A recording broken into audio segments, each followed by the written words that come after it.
This is an easy dough to knead because it's not very wet. If it's, in fact, it should be a little wetter than this, but this is nice for showing.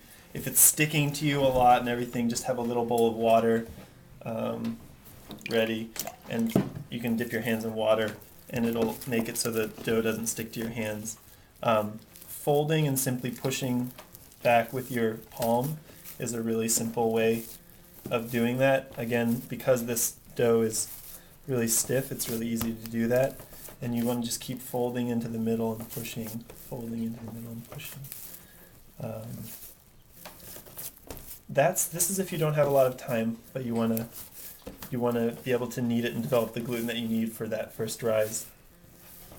And what exactly is the gluten? Did you already tell us? No, so that I wanted to talk about gluten.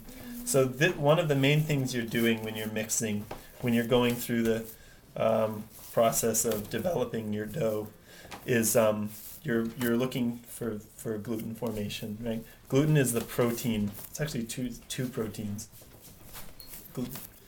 They both have the glue name in them. Glutenine and glutane or something like that. There's two protein strands that make up what we call gluten. It's a protein which, just like other proteins, bonds the different materials together.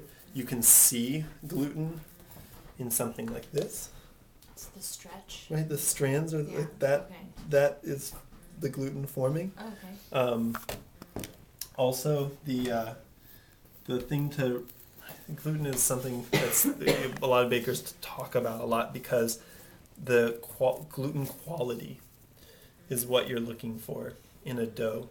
You're like, and this is going to come with experience, but one of the things that, and I'll just keep kneading this, and then I'll show you. This is one method, but I'm going to show you the other method is if you're just hanging around the house and you have some time. You don't have to knead at all. There's a nice method where you can just kind of leave it, and it's called an improved mix. And means like over time you're just kind of helping it along, adding to it.